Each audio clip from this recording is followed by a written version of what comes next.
Hey guys, right now I am in the studio with a Wolverhampton singer-songwriter by the name of Cariss Auburn. How you doing, Carris? Hey, I'm doing good, thank you. Thanks for having me. No, not a problem at all.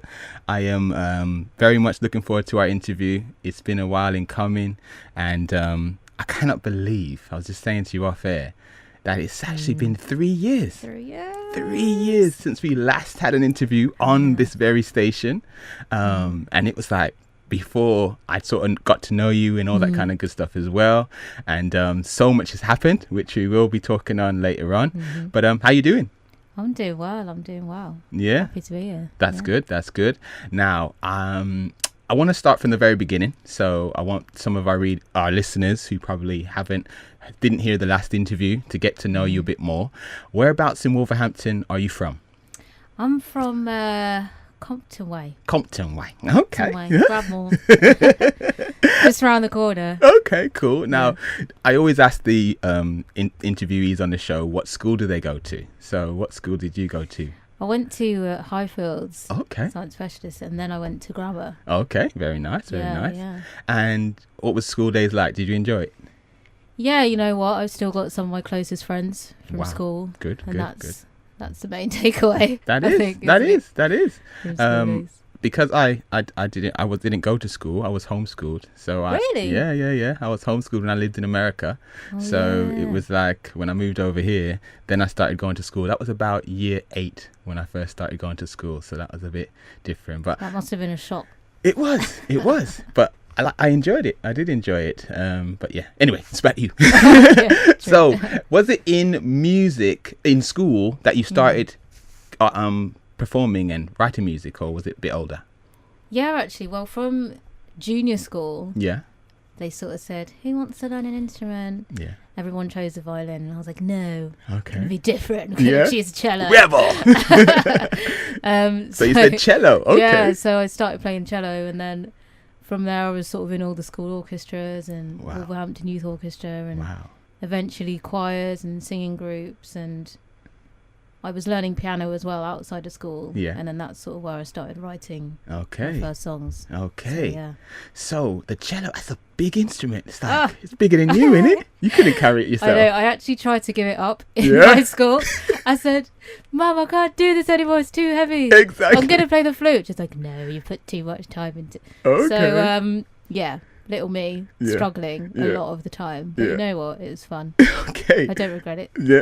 I would definitely not put anyone off playing in a classical instrument like that. I love symphonies and that type of music, very dramatic, so it's very good.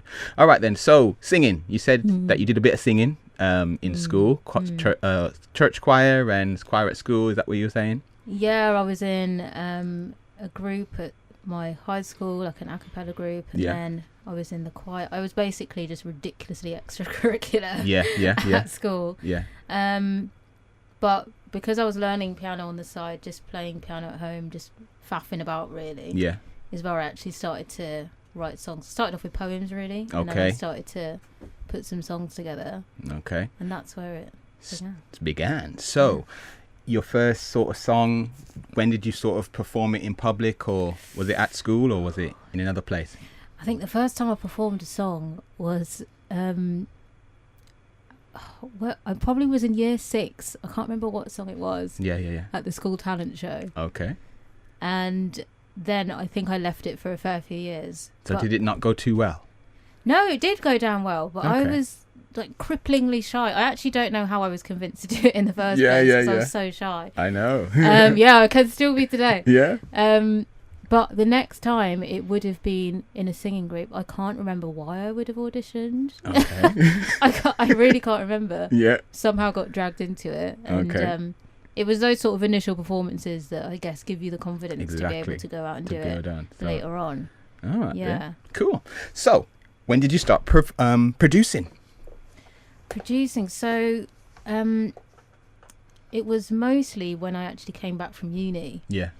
And when I went to uni, I actually gave up a lot of my instruments and groups. I didn't really do anything extracurricular. Yeah. But I always obviously had my laptop. So when you've got that sort of musician's bug, you like can't help but sort of put stuff together, no matter how shockingly bad it is. Yeah. So I actually downloaded. I think I downloaded like Fruity Loops FL Studios. Yeah. At uni, and just was recording stuff. Starting dabbling. The laptop microphone. You could only imagine like how bad it was. Yeah. And then when I came back, I just kept writing, and so I thought, you know what, let me just try and put something together. Yeah. Saved up, got myself like a second-hand computer like Mac, which happened to have on it, I think it happened to have Logic on it, just was there. Wow, it was fate. But first I started with like GarageBand, and it was really just self-taught, just sort of figuring it out as I went along, a few YouTube tutorials. Yes. And then I managed to put together Unfazed, which got quite like a really good reaction from my friends and family when I put it on SoundCloud. Yeah. So, and then obviously from there I was like, oh, let me just upload it. Yeah. And you uploaded it to? I uploaded it to the BBC Introducing uploader, and it got picked to be played on BBC West Midlands. Yeah. And then they put it forward to be played on the Mark Forrest show, which is like the regional show. So it went out like in all of the regional. Brilliant. And that song, when I first heard it, I was just like, no way, this was produced by you. Really? Okay, what else have you got? And then basically from there you then thought, right, I'm going to take this seriously now. That was a turning point when you are sort of used to that comfort blanket of your friends and your family saying, oh my gosh, it's great. It's great, but you also can't be 100% sure that they're not biased. They're trying to, of course, you know, save your feelings. Yeah. So to get that validation from people actually in the industry that are selecting things to be played, I was like, okay, well, maybe this actually can work. Well, maybe I can make a career out of this. So I thought, you know what, I'm gonna spend a bit more time on it. Okay, so you made Unfazed, it got played, then I think it was a lady from WCR FM who then said, you know what, you should go and check out Beatsabar. Yes. And she basically introduced you to us. For some reason, her name has just left my mind. Helen Cash. I'm sorry, Helen. So yes, Helen Cash told you come down to the studio, and then that's how we met. Basically, after that, I said, yo, let's get you on our little show that we do. You did a acoustic with a gentleman by the name of Derek.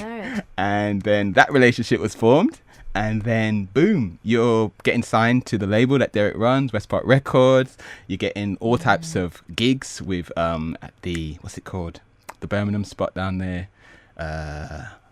Oh God, my memory is terrible, you know. No, the live venue. Jam House. Jam House. Oh, yeah. There you go. So you did the Jam House, and you did loads of other ones. Yeah. So you tell me, what was one of your best sort of live performances that you've done with Derek so far?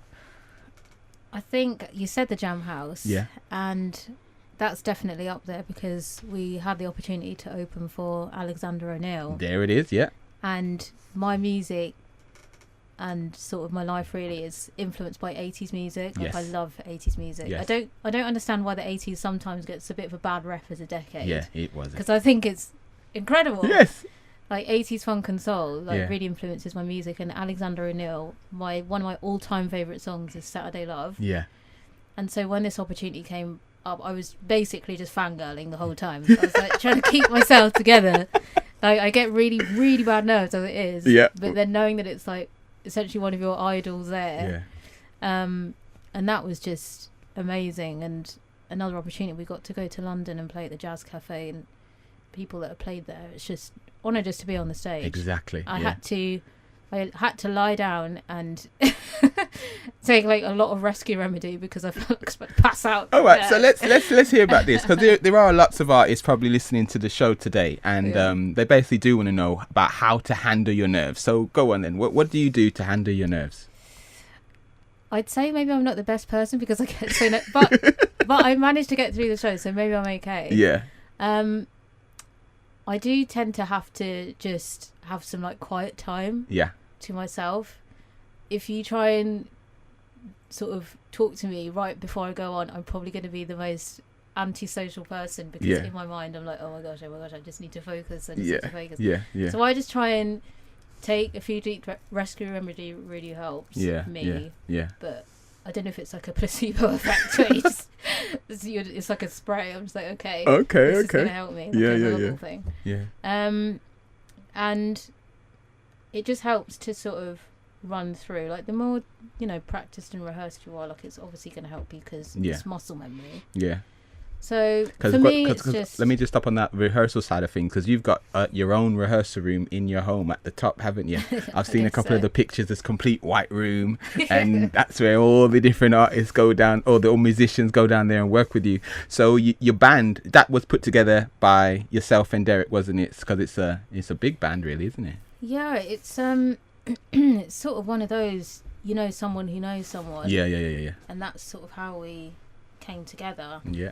A couple of years ago, I sort of said, I want to learn how to play guitar so I can sort of head out on my own. But it's so great to have, they're amazing musicians, to have those guys behind me. So, so Leon B regularly plays drums for me, and also Alex Walker plays keys for me as well. Yeah.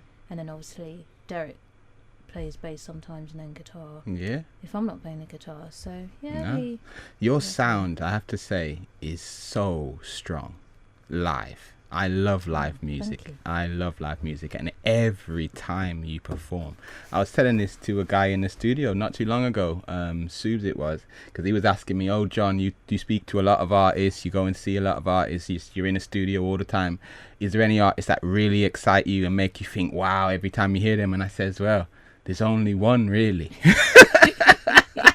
And it's you. I'm not even gassing, because the way that you sing, it draws them in, really does. It is a real talent. I remember most recently at the university when you did a night there, and the even though the crowd wasn't as it should have been, Black History Month event. Yeah, the songs that, because I hadn't heard some of the stuff that you came with that night, and I was just like, wow. When I filmed one of them, and I had other people going, wow, and I'm just like, I just don't understand why you're not got international star right 2018. Exactly. You see, it's coming. It's definitely coming. So we've touched on what happened with the live stuff, and basically what with your band and stuff like that. You're now telling me that you're going to be working on new stuff. So tell me a bit more about that. Yeah, so I'm always writing songs. Yeah. Most songwriters are always writing songs, song after song after song. Yeah. So I'm really looking forward this year to getting that new stuff out there. Yeah. So stay tuned, because I play a few of them already live. Yeah. As you've heard as well. Yeah. He was talking about. So which order they'll be released in, I can't yet say. What's that one that goes, discarded? Yeah. Jeez, that tune there, right there. Oh my! Keep an eye out for that one. That one needs a video. That one needs to get recorded. I don't know. You played it when you were at the Molyneux, didn't you? With Jason Forrest, who also has a show on this show. Yeah. And when I heard that one, I was just like, no way! This is a very cleverly put together song. And we played it at Simmer Down Festival as well. Okay. Yes, you did. Yeah. I was there. Yeah. That was fun. See, so it's just like, no way. What's your songwriting process? What do you do? It varies. Sometimes I take my inspiration from my life, and also I sort of steal from the lives of people around me. Okay. As well. Yeah. If there's something that really affects me, I'll sort of immediately be like, a line might just come to me in terms of something that I might want to say, and I'll work on how to fit a melody around that. And sometimes a complete melody with words will just sort of pop up, but sometimes it can be a really inconvenient time of the day as well. Yeah. So I might just be dropping off to sleep and something will come in my mind, and I'm like, I really don't want to yeah get up and record this, but if I don't, I will forget it. So I've got on my phone the notes, hundreds and hundreds of little notes and little sound bites, and then I'll work on those. And sometimes it's when I'm just faffing around on the guitar, a tune will come, or sometimes on the piano, So to be honest, I don't really have a set method. Okay. It's just as and when the inspiration sort of Takes strikes. you. Yeah. I know that some people might sit down and be like, okay, this is what I want to write about today, but for me it's just haphazard. Okay. It might pop up. Yeah. So is that the same for your music production as well? The music production actually sometimes it actually becomes a part of the songwriting process. Yeah. So to be able to get the song finished, I sort of just need to hear the general vibe of how the whole song would be mapped out. Yeah. And it helps you because it helps you sort of stick to, okay, like I can't really sort of wander off here. It helps you stick to the story that you're trying to tell when you're also just trying to get the notes and everything down. Okay. But that definitely requires a lot more, sitting down. Okay, what sound am I trying to create and what do I need to create that? Whereas when you're writing, personally I find it's a bit more sort of free and you can just play around a bit more. But yeah, the producing can take up quite a bit of time. Okay. Right, now you're a bit low, so you might need to come a bit closer to the mic on this one. I want to talk about the last TV show that you featured on. So tell me a bit about that. Yeah, so basically I joined a gospel choir. Yeah. In February. Yeah. And because I like gospel music and I like singing, and I thought this would be a nice sort of hobby, if you will, on the side. Yeah. And then we ended up on this TV show, competing called Sing Ultimate Acapella. I don't know how it snowballed into this.